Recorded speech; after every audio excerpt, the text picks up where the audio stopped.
A news hour tonight. INEC no-show stalls APC primaries in Ibadan North. Drought deepens. Southern Plateau farmers fear massive losses.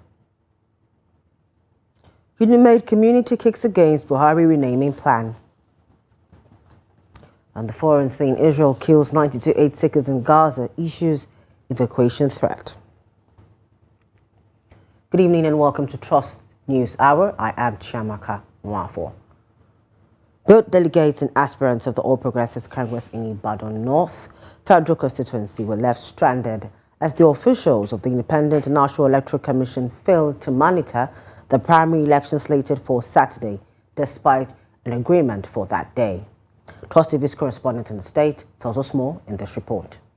The hope of choosing the candidate for Ibadan North Federal constituency in the forthcoming Saturday, August 16th by-election was dashed as delegates and aspirants waited for over 8 hours without sighting the officials of the Independent National Electoral Commission at the Yemetu APC Party Secretariat. Local chairman said they were surprised at the absence of the INEC officials. I here since 7 o'clock, 7:30 precisely. But as I speak to you now, this is 20 after 4. No election officials, no party agents coming from Abuja. We didn't see anyone here. And then the security personnel were here, Nigerian police, civil defense, they are all here present. At this moment, we are not seeing anybody. So we decided to wait here till 5 o'clock, then we just move out. That is the situation here in Ward 6, Ibadan local government. Actually, I'm worried as a party man because according to INEC guideline, there's stipulated time. By Monday, we should submit a candidate. And today is Saturday, so we only have tomorrow, Sunday. So if by today we didn't do anything, tomorrow we didn't do anything, how do we present a candidate by Monday? So I don't know, maybe there's another arrangement going on. But according to what we all agreed, what the party members want, we want a free, fair, and credible election, whereby we can choose who we want them to go and represent us. People should have the impact in whoever they are sending over there. We've been here since morning. The party members are here since morning in Ward 7, waiting for the setup of the exercise. But it's unfortunate, with the information we're gathering from the APC state office, that we should just relax. Let us have a very nice and calm situation in the ward. And we've been doing that, still awaiting. One of the aspirants and two-term state lawmaker, Olusegun Olaleye, expressed the readiness of the party to win the election despite the stalemate. We are on course. Everything is dependent on the committee from Abuja. We had issues, but it has been resolved. Democratically, contest for 5 delegates in each of the ward, and that will bring 60. It is when we have the delegate congress today, when they produce 16 names, 5 delegates per ward, that will not be the 5 delegates per ward that we go and, be the delegate as been certified by the party to run the actual primaries, which everybody will not contest for.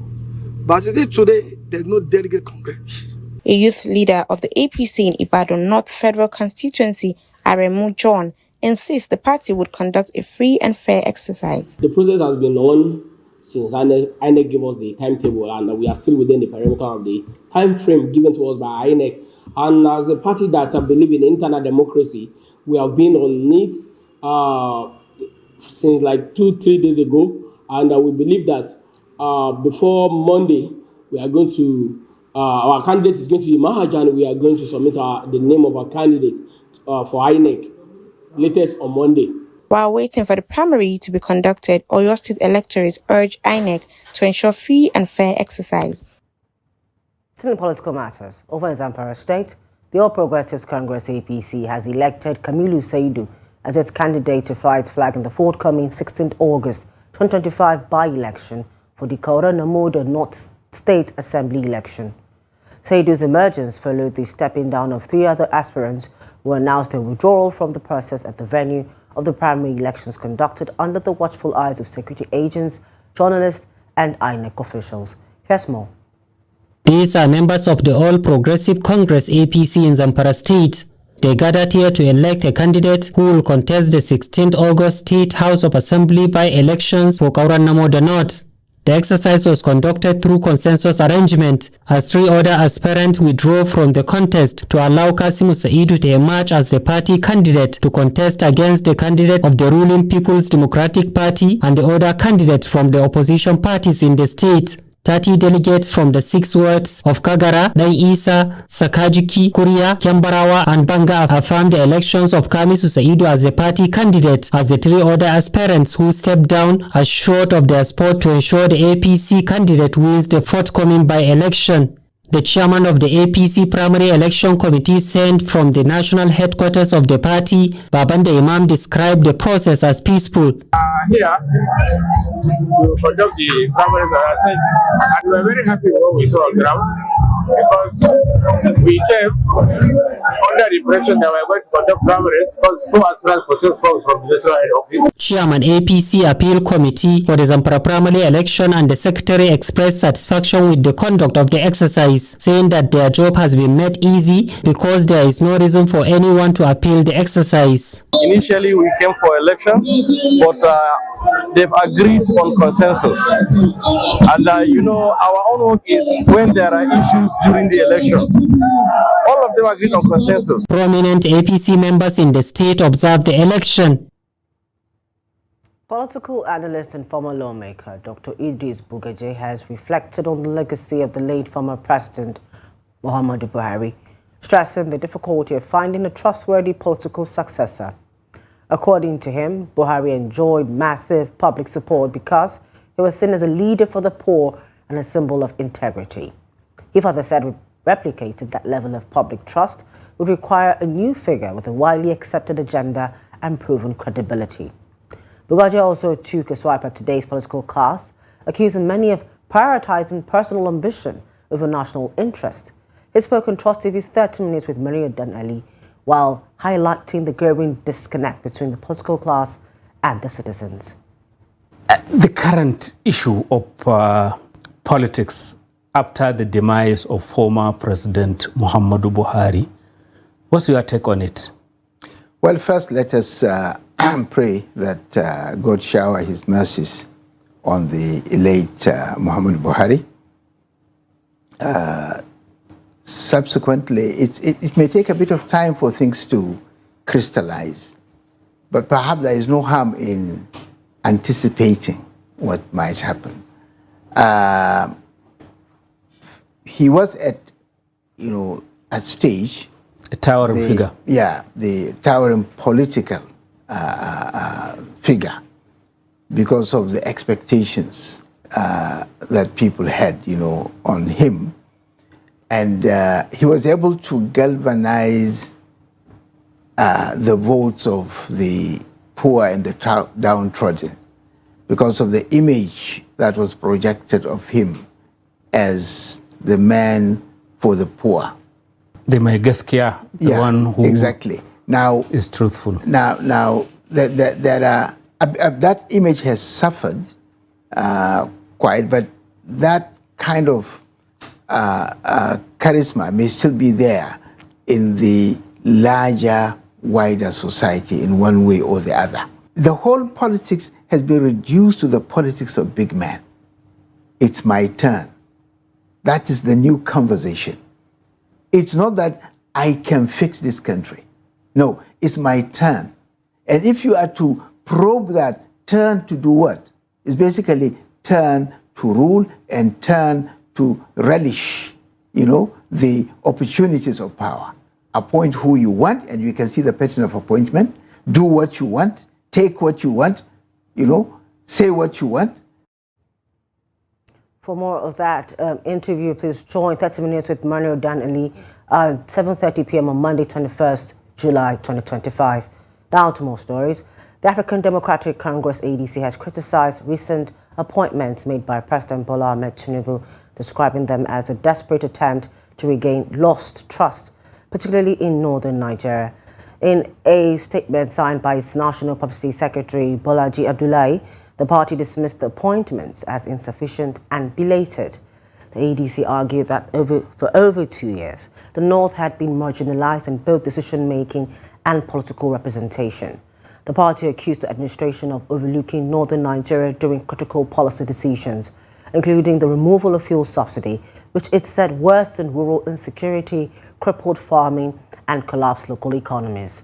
It further described the appointments as political damage control prompted by growing dissatisfaction and the emergence of a stronger position in the north. According to the ADC, the northern region should not be treated with tokenism, but must be fully included in governance through genuine consultation and equitable policies. The party urged the presidency to embrace national unity through sincere leadership and federal character, warning that symbolic gestures and media optics cannot rebuild public trust.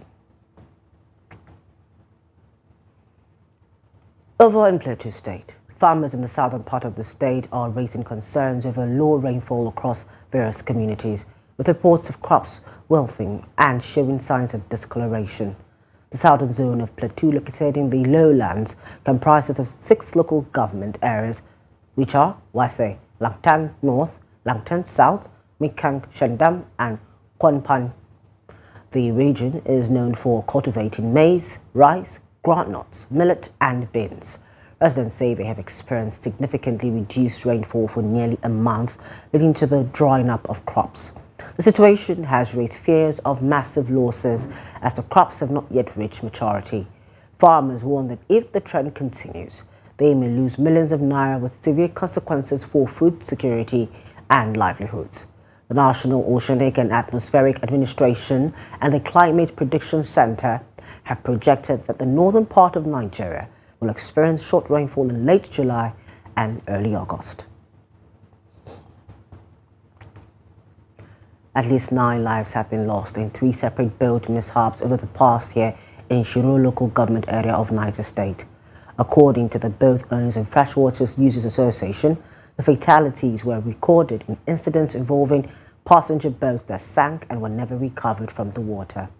The victims included individuals traveling between farming communities and market hubs.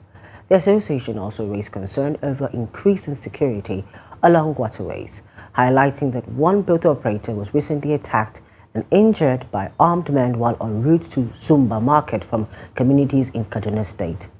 The attack led to the market's temporary closure for 2 weeks. The National Inland Waterways Authority, NIWA, has organized a safety sensitization program at the Zumba Market to promote the use of life jackets and water transport safety measures. The agency donated life jackets to operators and passengers, and also emphasizing the need for compliance with transport regulations. NIWA's area manager for Niger and Kwara States, Akapo Adeboye, said the sensitization was timely given the expected rise in water levels due to heavy rainfall. A team from the Defense Headquarters has visited Operation Safe Haven to assess troops' conduct and ensure compliance with the rules of engagement in light of recurring communal violence in Plateau and neighboring states. Operation Safe Haven, a multi-agency task force responsible for maintaining peace across Plateau and parts of Bauchi and Kaduna states, has its headquarters in Jos. Leading the delegation, Air Vice Marshal M.N. Onyebashi praised the resilience and fighting spirit of troops across the joint operations area, stressing the need for intelligence-driven strategies to address persistent security challenges. The team visited frontline sectors in Bassa, Mangu, and Riyam, areas often plagued by violent clashes between farming and herding communities. While addressing the troops, AVM Onyebashi commended their efforts against non-state actors and urged continued vigilance, neutrality, and professionalism. He also emphasized the importance of discipline and a high level of operational focus. Still in Plateau, the Muslim community in the state has strongly opposed the state government's request for the withdrawal of military personnel from crisis-prone areas. Speaking at a press conference in Jos, community leaders described the call as ill-timed and capable of escalating insecurity. They praised the role of troops under Operation Safe Haven in restoring peace and preventing further violence across volatile communities. The group urged the federal government to disregard the call and sustain military presence to consolidate ongoing peace efforts in the state. They emphasized that removing the soldiers now would undermine the fragile stability recently achieved in the region. The People's Democratic Party, PDP, has strongly condemned the assassination attempt on its Anambra State governorship candidate, Jude Ezenwafo, ahead of the November 8 election. According to a statement by PDP National Publicity Secretary Debo Oluguagwa, Ezenwafo was attacked in Abuja by unidentified gunmen while returning from an engagement. The party blames desperate interest threatened by his growing popularity for the attack. The PDP described the incident as part of a wider scheme to intimidate, smear and discredit their candidate following their failure of the assassination plot. They called on the Inspector General of Police to arrest the perpetrators and tighten security around the candidate. Tensions have escalated in Obele River State following the killing of the vice chairman of the Obele Council of Chiefs during a meeting at Umuwoka village in Imuha local government area. The attack, reportedly carried out by suspected members of the Iceland Court group, left the community in mourning. Eyewitnesses say the assailant approached the victim, shot him twice at close range, and fled. The chaos forced other chiefs to flee and residents to abandon their homes in fear of more attacks. This latest incident adds to a growing trend of court-related violence in the area, with calls mounting for urgent government and security intervention.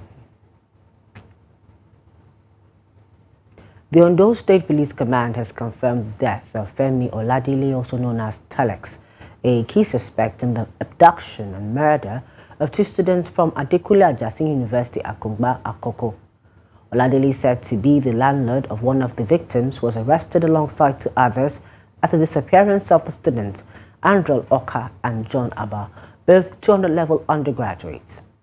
Police investigations led to the recovery of Oka's decomposed body in Ekiti State, while the search for Abba continues. According to the command, Oladile fell ill while in custody and died at a hospital after being under medical supervision.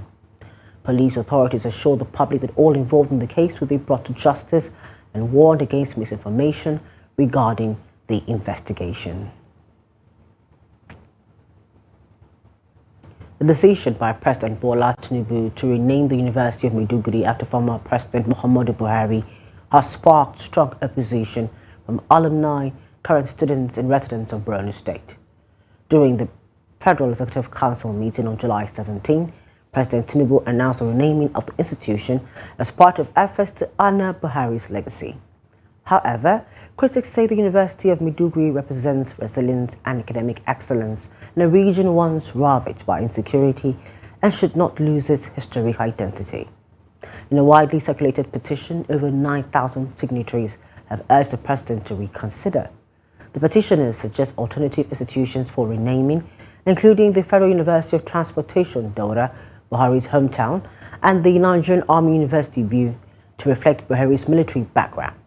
They argue that preserving the Unimade name is a matter of heritage, not politics, and call on President Tinubu to honor Buhari's legacy without erasing the cultural and emotional significance of the university's original identity. The Police Service Commission has criticized retired police officers planning a nationwide protest on Monday over pension-related grievances, describing the move as diversionary, ill-timed and in bad taste. In a statement issued Sunday, PSC spokesman Ikechukwu Ani urged the retirees to embrace dialogue rather than confrontation, noting that the Commission has long advocated for pension reform. Retired officers have expressed frustration with what they describe as a discriminatory pension scheme and claim that the government has ignored their demands. Activists, including former presidential candidate Omoyele Sowore and civil society groups, have reportedly backed the protest set for July 21. Meanwhile, tension continued to rise ahead of Monday's planned nationwide protest by retired police officers for what they describe as unfair pension treatment under the National Pension Commission PENCOM scheme. On Sunday, the Police Service Commission criticized the planned demonstration, describing it as diversionary, ill-timed, and in bad taste. A retired police officer who spoke to Trust TV at the Alcano studio says the desired reforms are long overdue and they're simply out of options. Here's more. In January 2025, Retired police officers staged a protest at the Ministry of Finance in Abuja and across several states. Now they say they will be taken to the streets again, this time on Monday, July 21, in a renewed call for justice and reform. Retired Assistant Superintendent of Police Muhammad Tambuwa says the PENCOM-administered scheme introduced nearly 2 decades ago shortchanges thousands who retired below the rank of Commissioner of Police, thus the call to be exited from the scheme.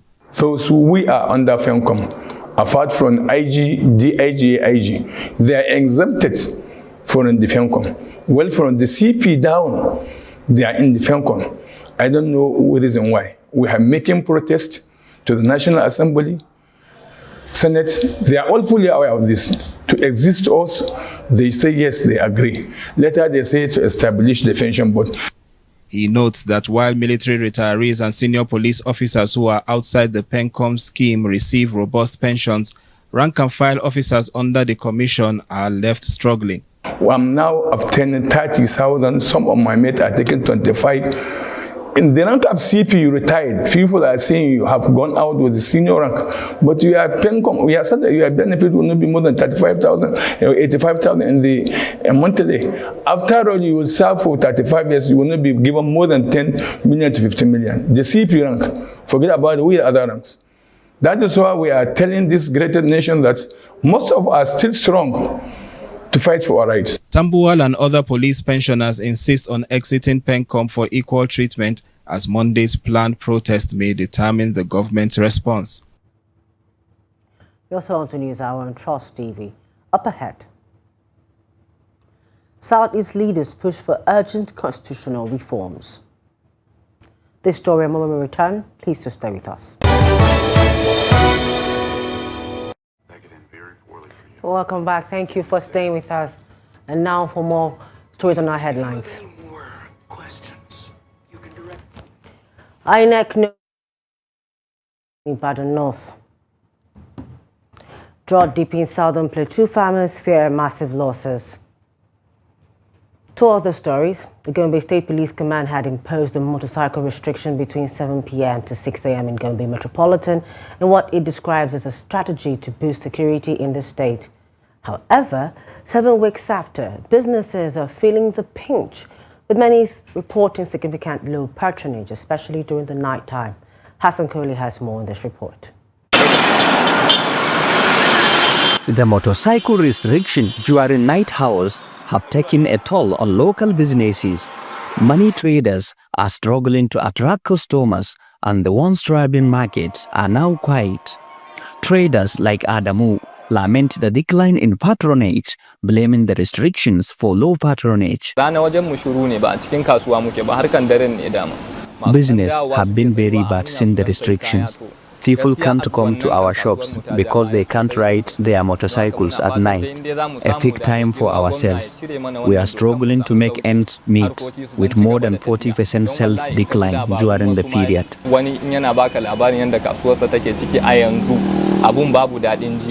Residents and Islamic clerics are now urging the government to reconsider the policy.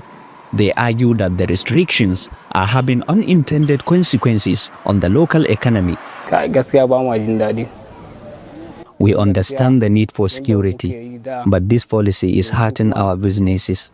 It's time to find a balance if possible, as we are battling with harsh reality now. Some Islamic clerics has, during their Friday sermon, commended the state government and the security personnel for protecting the lives and properties of the residents, but called for forcible adjustments. The government has yet to announce any changes to the restrictions, but the state governor has recently asked residents to be calm, saying the restrictions is meant for the good of all, not to inflict hardship on them as perceived by many. Commissioner yan sanda wallahi tallahi ni bai zo shawarce ni da abun da ne domin mai aikin sa yake yi kukan da kuke yi ko na kira shi ba zan ce cire ba zan ce duba yi abun da ya kamata a lokacin da ya kamata. Some argue that the motorcycle restrictions may have been implemented with good intentions, but it's clear that they are having a significant impact on the local economy. Hassan Kohli, Trust TV News, Gombe. The Senate has directed Senator Natasha Akpoti-Odohan to stay away from its proceedings, maintaining that her suspension remains in force.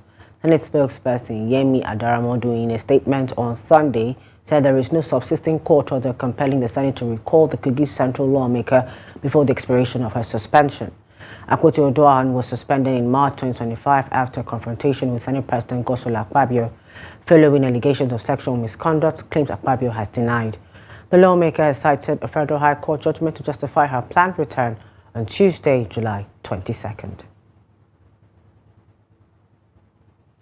Stakeholders in the Southeast have called for urgent constitutional reforms to address equity, security, and political inclusion during the Southeast Zonal public hearing held in Owerri for Imo and Abia states as part of the ongoing review of the 1999 Constitution.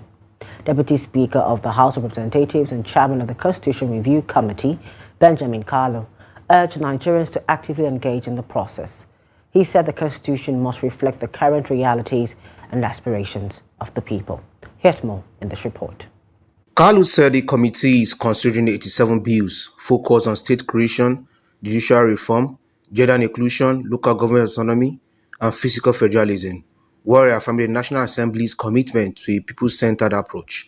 Imo State Governor Hope Uzodinma called for the creation of at least 2 additional states in the southeast, including the proposed Anioma state, to correct geopolitical imbalance. I will be remiss if I did not acknowledge the visionary leadership of His Excellency President Bola Ahmed Tinubu GCFR.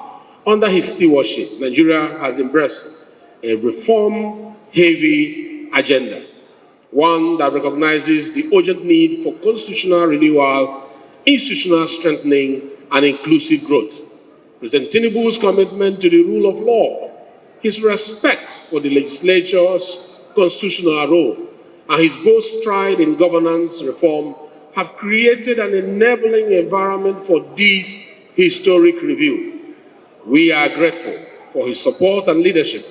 The issue of state creation bears repeating. As far as the concerned, representing the home of the entire Igbo nation, which is one member of the tribe of as one Nigeria. Every nation has 6 or more. This imbalance has led to under-representation in critical national institutions. For the National Assembly, we are underrepresented.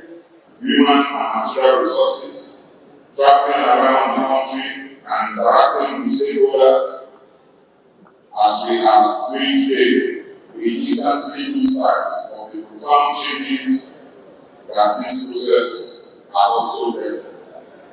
The gains include the restructuring of our electricity value chain, enforcing the rights of young Nigerians, aspiring to elective offices and other body of operations. Submissions from key groups, including Ohaneze Idigbo, represented by Chizoba Iyeka, demanded rational presidency and equity in appointments. Moving labor matters from the exclusive list to the controlled list is becoming a recurrent festival of nationalist discourse. During the last cycle of the constitutional amendment, the Nigerian Labour Congress rejected violently, and today we are here to do the same. Let us be clear, women are not asking for favors. We are asking for we are not asking for sympathy. We are demanding what is right, what is fair, and what is overdue. The hearing is one of the 6 nationwide consultations to gather public input for the constitutional amendment process. Governors of Bayelsa, Delta, and Edo states have presented a unified position on critical sections of the 1999 Constitution currently under review. Their joint stance was articulated during a public hearing organized by the House of Representatives Committee on the Review of the 1999 Constitution held at Center A of the South-South region in Yenagwa, Bayelsa State. The report. The hearing aimed to gather input from key stakeholders across the region. Bayelsa State Governor Senator Doyeduri was joined by the Deputy Governor of Delta State, Monday John Oyeme, who represented Governor Sheriff Oborevwori, and Edo State Attorney General Samson Osagi, who stood in for Senator Monday Okwebolo. The three states expressed shared views on several critical constitutional matters. Top among their recommendations were the devolution of powers, resource ownership, and the creation of additional local government areas in Bayelsa State. They also advocated for the removal of legislative powers over maritime authority from the exclusive legislative list, allowing states greater control over their coastal resources. We maintain that states should possess the autonomy and authority to create and manage the number of local government areas commensurate with their own resources. I don't believe that the federal government should sit in Abuja and create 8 local government areas for Bayelsa and create 44 local governments elsewhere. I believe that the resources enabling every state should inform the number of local governments that they can manage. Delta State call for an upward review of the derivation formula to ensure that a greater share of the revenue generated from our land and waters is retained for local development. We advocate strongly for the removal of maritime matters from the exclusive legislative list. Considering the propensity of criminal elements to continue to make the society unbearable for citizens, it will therefore be highly desirable to have a state police to provide another layer of security in addition to already established federal security architecture. The session held at the DSP Alamisia Memorial Banquet Hall was chaired by Professor Julius Iyonbwelre, the majority leader of the House of Representatives. He stressed the importance of grassroots consultation and emphasized that any amendment to Constitution must be transparent, inclusive, and reflective of the people's will. Our job here as members of this committee is to listen to you. It is how to make Nigeria better, more democratic, more inclusive.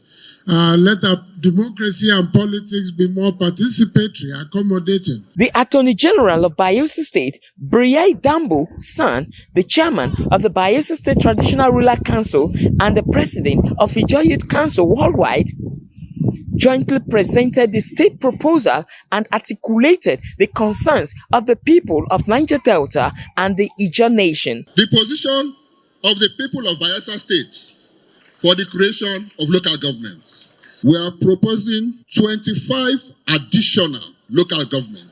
On fiscal federalism is full resource control of all resources located onshore and offshore of the federating states. And to say clearly that we support state police wholly, because anything outside that is not good for the Nigerian state.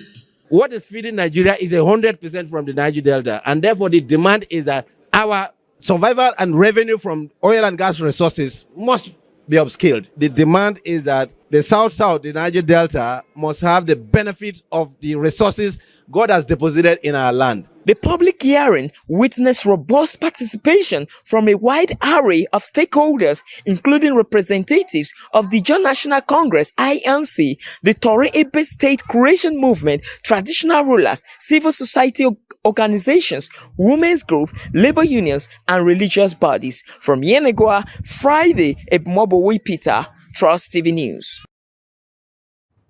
The National Drug Law Enforcement Agency, NDLEA, has arrested a 60-year-old drug kingpin, Okpara Chigozie, ending a 7-year manhunt. He was nabbed at his hideout in Ojo, Lagos State, following the interception of his career along Apapa Oshodi Expressway with 7.6 kilograms of cocaine and 900 grams of methamphetamine. A follow-up search at Okpara's residence yielded an additional 1.8 kilograms of cocaine and 1.3 kilograms of meth. NDLEA operatives also raided Sarah Sam hotels in Kosofe, Lagos, recovering party drugs including chocolate cannabis and cannabis-infused gummies. In other operations, officers intercepted drug parcels at the Lagos airport disguised as cereal and arrested suspects with tramadol and skunk bound for Italy and Pakistan. Major seizures were also made across Kaduna, Kano, Gombe, Borno, Bayelsa, Kogi, Abia, and Enugu states. NDLEA Chairman Brigadier General Buba Marwa, retired, commended officers for balancing enforcement with drug abuse prevention efforts nationwide. Troops of the 63 Brigade Nigerian Army and the Sector 1 Joint Task Force Operation Delta Safe have arrested 183 suspected internet fraudsters during a raid in Warri, Delta State. The suspects, aged between 16 and 29, were reportedly operating from apartments used as cybercrime training centers. Items recovered include 274 laptops, 87 phones, and other digital devices. In a separate operation in Ezionun community, troops arrested the suspected cultist Igbe Loki Chika, believed to be a member of the Viking confraternity. Recovered items included a locally made firearm, an axe, and a Toyota Camry. Commander of the brigade, Brigadier General M.A. Shonibar, commended the troops and urged public support for ongoing security operations across the South-South region.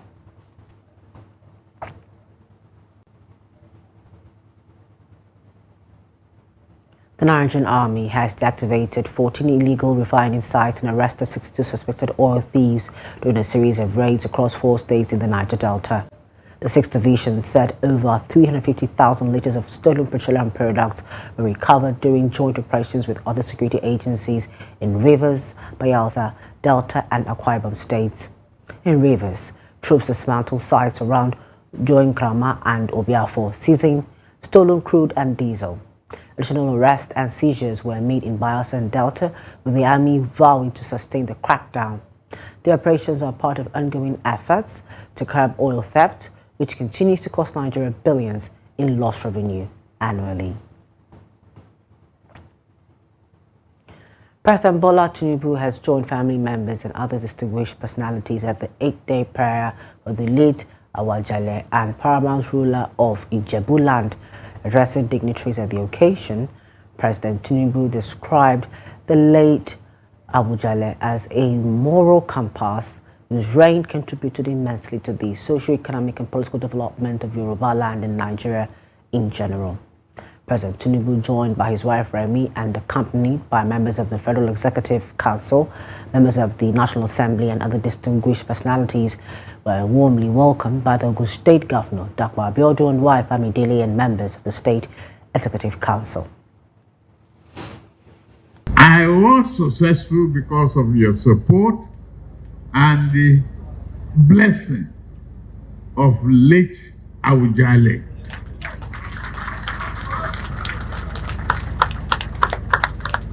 I came to him, he blessed me. And he said, you will win that election. Out of Wole Ekansi. Go ahead. Today is no more.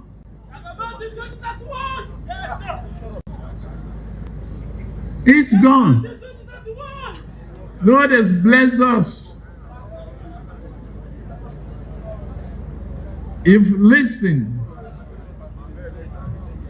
to the richness of his wisdom expounded by Governor, His Excellency Dapo, Governor of Ogun State, Oyinbo.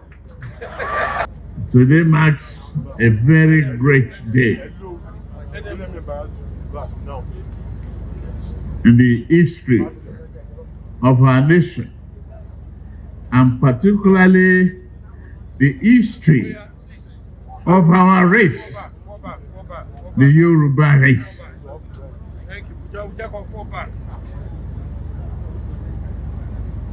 And you can't find any further definition, further away of our culture. If you go further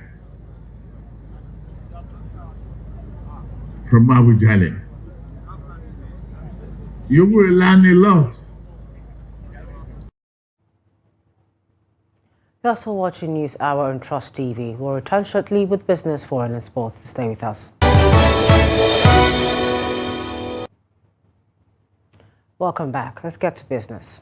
Telecom operators under Alton have warned of a potential nationwide communications blackout following increasing attacks on telecom infrastructure. Between May and July, cell sites across states, including Rivers, Lagos, Imo, and the FCT, were vandalized with critical items like fiber cables, batteries, and generators stolen. Alton says the theft is crippling connectivity and fueling black market trade, urgent action from government and the public. The group also noted that the sabotage undermines recent investments in network upgrades and threatens national security and economic stability. Away from Nigeria, at least 115 people, including 92 civilians seeking humanitarian aid, have been killed in fresh Israeli airstrikes across Gaza. According to health officials in the besieged enclave, over 200 others were wounded in the latest attacks. Among the dead is a 35-year-old who died of malnutrition at Gaza City's Al-Shifa hospital, highlighting what UN officials describe as a deepening humanitarian catastrophe. The head of UNRWA, Felipe Lazzarini, described Gaza's food crisis as man-made, citing Israel's ongoing blockade and limited aid access. Meanwhile, tens of thousands marched in Tel Aviv demanding an end to the war and the return of over 50 Israeli captives still held in Gaza. At least 14 people have been confirmed dead and 12 others remain missing following days of torrential rains in South Korea, with Gyeonggi County and Sancheong among the worst hit areas. Rescue operations are ongoing as intense downpours, some of the heaviest on record, triggered landslides, house collapses, and flooding across the southern regions. The Interior Ministry reported that nearly 800 millimeters of rain has fallen in Sancheong alone since Wednesday. Experts link the worsening weather conditions to climate change, which continues to drive more frequent and severe natural disasters worldwide. Back here in Africa, authorities in eastern Libya have deported 700 Sudanese migrants back to their war-torn country as part of a sweeping crackdown on human trafficking. The Directorate for Combating Illegal Migration confirmed the deportations took place Friday, citing criminal records, security concerns, and infectious diseases, including hepatitis and AIDS, among the reasons for removal. The operation is part of an ongoing effort by forces loyal to General Khalifa Haftar to dismantle trafficking networks across eastern and southern Libya. Just last week, Libya's Coast Guard intercepted a vessel with 80 Euro-bound migrants off the coast of Tobruk. Authorities also recently rescued over 100 Sudanese migrants, including women and children, from a trafficking warehouse in Attabia. In sports, Atalanta winger Ademola Lookman has turned down the chance to join Serie A champions Napoli. According to Gazzetta dello Sport, Napoli has sent a contract offer to Atalanta for the player. Lookman is, however, only interested in joining Inter Milan. The Nigerian international has already shaken hands with Inter over a €4.5 million a year deal until 2030. The Nerazzurri are also still in discussion with Atalanta, having had a €40 million bid rejected by Ladia. Atalanta are holding out for €50 million fee for their talismanic winger. A number of top European clubs, including Liverpool, Barcelona, and Atletico Madrid, have been credited with an interest in the player. Fulham has revived their interest in AC Milan winger Samuel Chukwueze. The Nigerian international was linked with a move to the Premier League club in the final days of the January transfer window. According to Gazzetta dello Sport, Fulham have added him to their list of targets this summer. The Cottagers are, however, yet to establish contact with AC Milan. Chukwueze faces an uncertain future at the San Siro following the arrival of new manager Massimiliano Allegri. So the 6-year-old has struggled to impress since his arrival from Spanish club Villarreal in 2023. Still in sports, heavyweight legend Lennox Lewis has tipped Joseph Parker as the only boxer capable of subduing undisputed champion Alexander Usyk. Lewis stated this after the Ukrainian defeated Daniel Dubois on Sunday for a second time. He also stopped Dubois in 2023 and extended his perfect record as a professional to 24 victories. It extended his dominance over British fighters, having now beaten Dubois, Tyson Fury and Anthony Joshua over the last 4 years. That brings to conclusion News Hour tonight on Trust TV. For more of our news programs and documentaries, do follow us on our social media platforms and on our YouTube live stream. I am Chiamaka Mwafo, on behalf of the news production team. Thank you for joining us tonight. Good night.